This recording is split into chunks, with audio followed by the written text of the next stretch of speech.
Hello and welcome. You're listening to the Line Sports Talk Podcast, October 29th, 2016, our Saturday NFL Week 8 Pick'em edition. Alongside in the office as usual is Joey Peeps and Pepper Jack the Big Cheese. What's up, boys? I got to ask, did I get kneed in the balls? I do drink a lot. Did I get kneed in the balls last night, or am I just a Cubs fan? Well, either that or you fell down the steps coming out of your boyfriend's apartment. Nah, I don't have one. I don't have one of them, but I don't. That you know of. Joey Peeps. Joey Peeps a lot of things, but let's make it clear, he doesn't roll that way.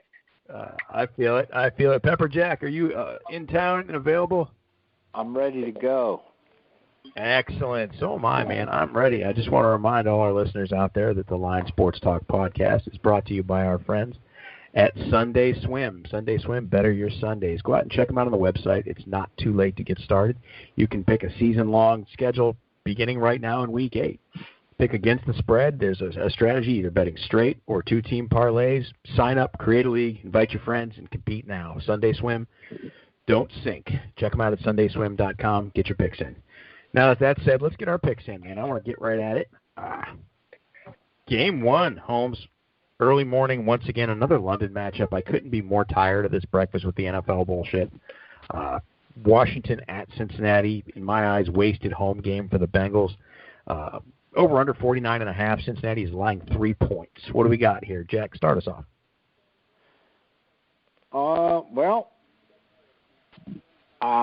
Andy Dalton's starting to really come on. I think he's had about 4 pretty decent games in a row. That's probably the kiss of death for him. By me saying that, but I don't know. I happened to watch him against the Cowboys. Yowza. Yeah, but he's rebounded very well since then. I don't know if it's the quality of teams that he's played against, but he's had 2 or 3 touchdown games, I think, the last 3 or 4 weeks. Anyhow, They're the home team over in London. Andy Dalton does not go on the road very well, as you mentioned, with the Dallas Cowboys. I don't think they stumble here, though. I think that they win. I see where the spread is around 3. I got the over-under at 49.5. Although Washington's very well against the spread this year, I will still lay the points and take the Bengals 23-17. 23-17, Cincinnati laying the points. Joe Peeps, Captain Saturday Night, Captain Tito himself. Yes, sir. I'm rolling with the Washington racial slurs, and this is why. I've not liked what I've seen from the Cincinnati Bengals this year. I think there's something really wrong brewing. I think maybe Marvin Lewis just does not have that locker room right now.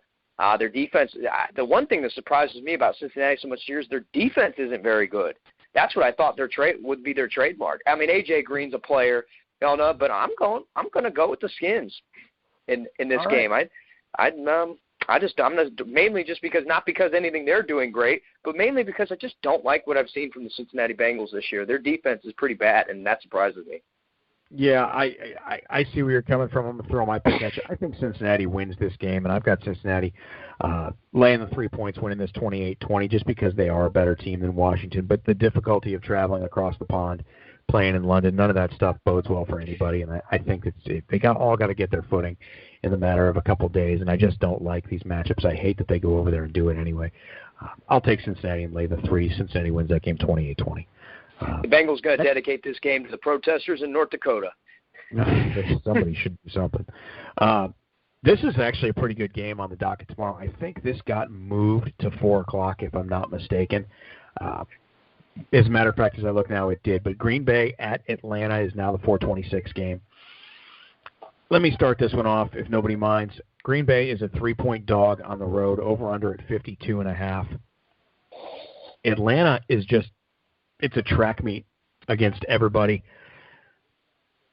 I would hate like hell to lay any points in a game that I see two teams deficient at running back. Tevin Coleman is hurt. Devonta Freeman can carry the load. We know that.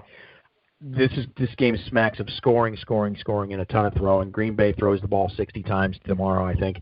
I'm going to take the Packers plus the 3. I don't know that they're going to win this game, but I'm taking Green Bay plus the 3. I think Atlanta wins the game 30-28. but I'll take Green Bay in the 3, and I would suggest the over on this at 52.5. If it happens to slide the slightest bit lower, jump all over that over-under points. These are two quarterbacks that are going to sling it all over the field on the fast track in Atlanta. Whichever one of you want to follow up, go for it.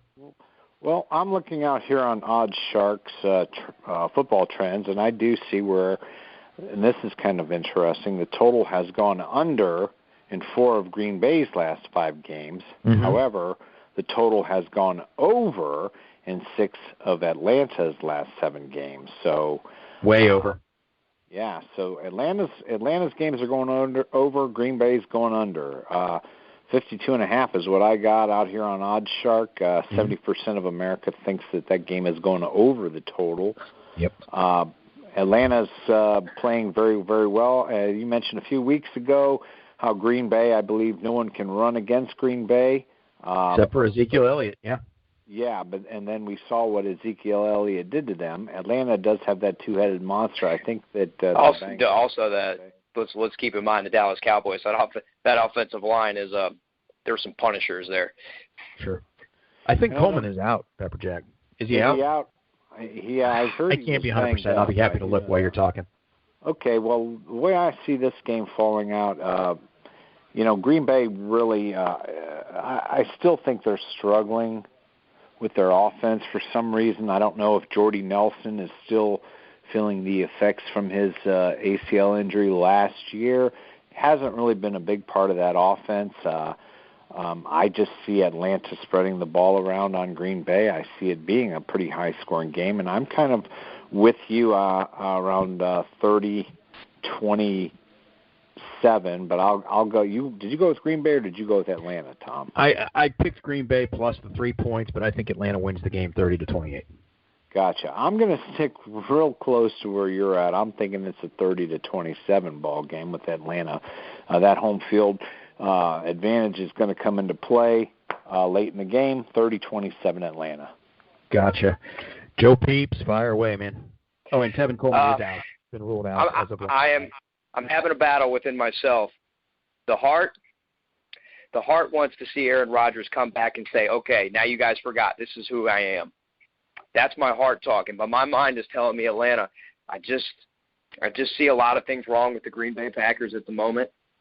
Atlanta's Jekyll and Hyde. We all know that. Both these teams, I don't see any way there's not points in this football game.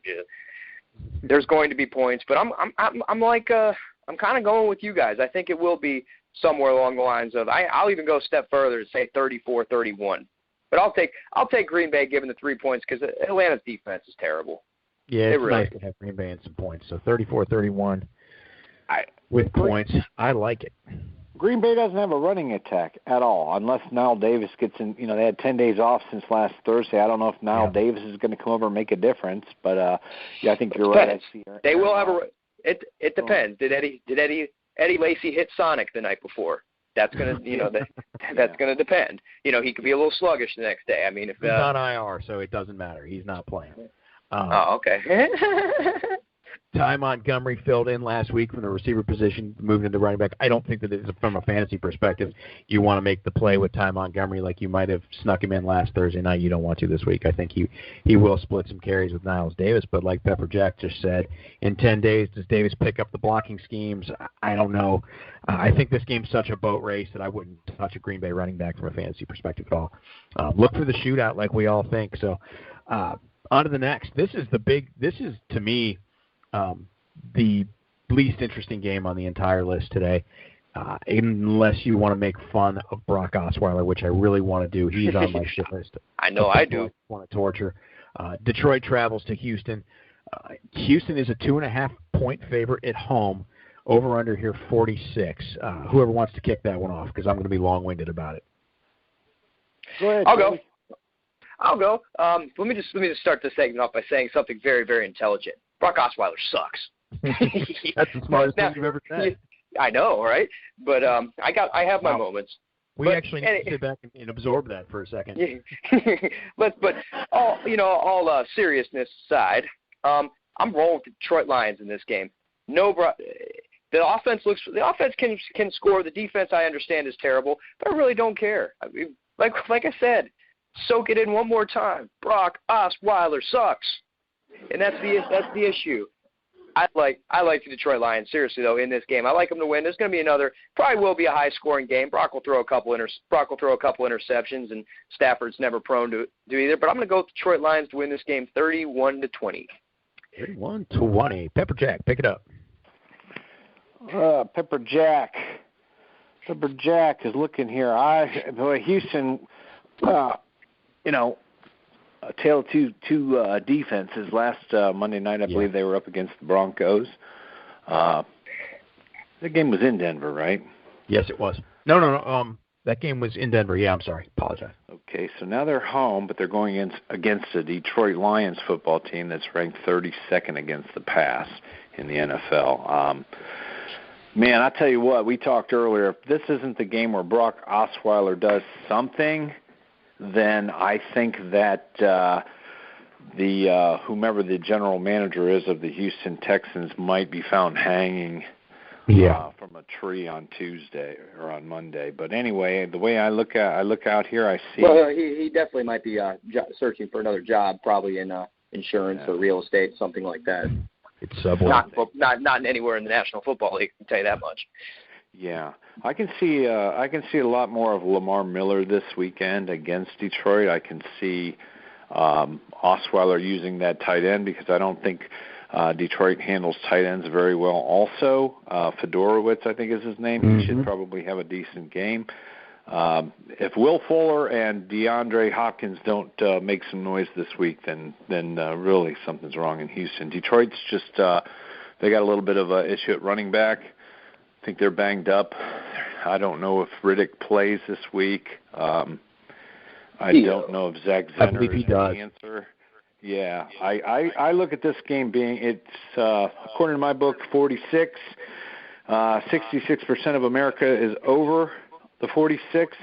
I don't know. I haven't seen Houston muster any offense. They scored 9 points last weekend. Defense is still pretty strong. Stafford's a beast, though. I think Detroit wins the game on the road. I'm going out on a limb, 23-20, Detroit.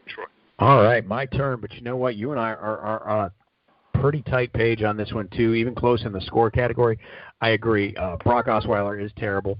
The general manager there, I can't think of his name, it escapes me, is aware that he made a crucial mistake giving this guy $72 million. John Elway knew what he was doing when he let Brock go ahead and walk away. He's not any good. He's feeling the pressure. You can see it in his eyes. Monday night, I just watched him, the inability to trust throws.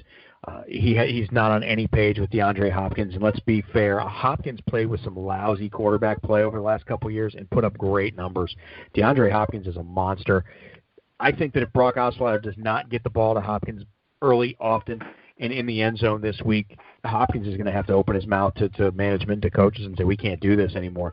This team somehow or another has managed to be 4-3. It's a bad division. I get it.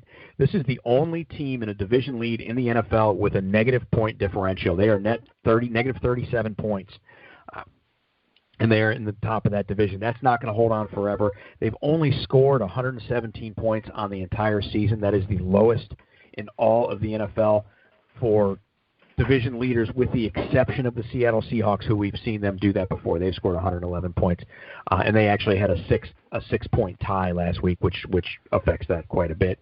And they've had a bye week, so yeah, there's no excuse for